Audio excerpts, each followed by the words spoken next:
شروع اللہ کے نام سے جو بڑا مہربان نہایت رحم والا ہے۔ اے پیغمبر صلی اللہ علیہ وآلہ وسلم، لوگوں سے کہہ دو کہ میرے پاس وحی آئی ہے کہ جنوں کی ایک جماعت نے اس کتاب کو سنا تو کہنے لگے کہ ہم نے ایک عجیب قرآن سنا جو بھلائی کا رستہ بتاتا ہے، سو ہم اس پر ایمان لے آئے اور ہم اپنے پروردگار کے ساتھ کسی کو شریک نہیں بنائیں گے۔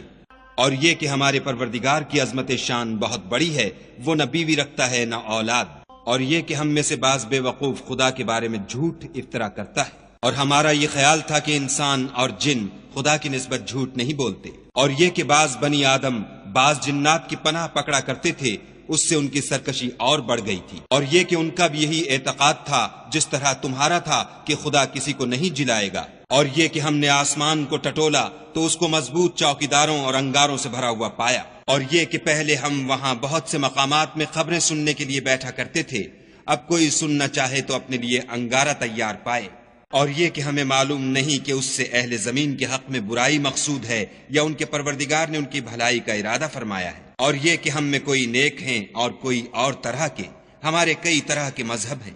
اور یہ کہ ہم نے یقین کر لیا ہے کہ ہم زمین میں خواہ کہیں ہوں خدا کو ہرا نہیں سکتے اور نہ بھاگ کر اس کو تھکا سکتے، اور جب ہم نے ہدایت کی کتاب سنی اس پر ایمان لے آئے، تو جو شخص اپنے پروردگار پر ایمان لاتا ہے اس کو نہ نقصان کا خوف ہے نہ ظلم کا،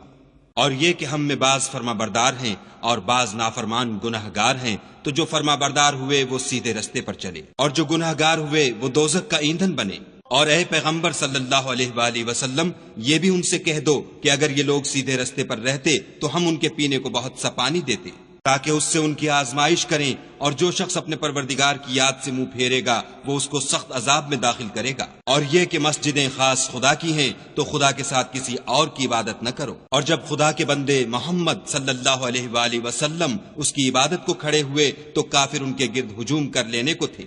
کہہ دو کہ میں تو اپنے پروردگار ہی کی عبادت کرتا ہوں اور کسی کو اس کا شریک نہیں بناتا، یہ بھی کہہ دو کہ میں تمہارے حق میں نقصان اور نفع کا کچھ اختیار نہیں رکھتا،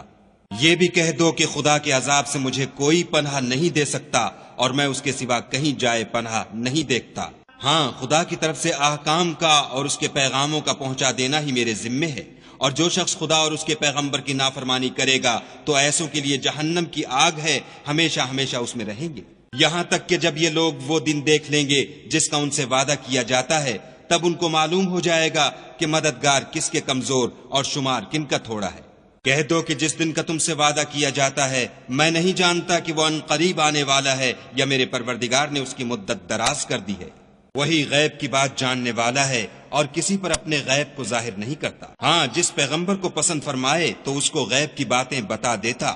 اور اس کے آگے اور پیچھے نگہبان مقرر کر دیتا ہے تاکہ معلوم فرمائے کہ انہوں نے اپنے پروردگار کے پیغام پہنچا دیے ہیں، اور یوں تو اس نے ان کی سب چیزوں کو ہر طرف سے قابو کر رکھا ہے اور ایک ایک چیز گن رکھی ہے۔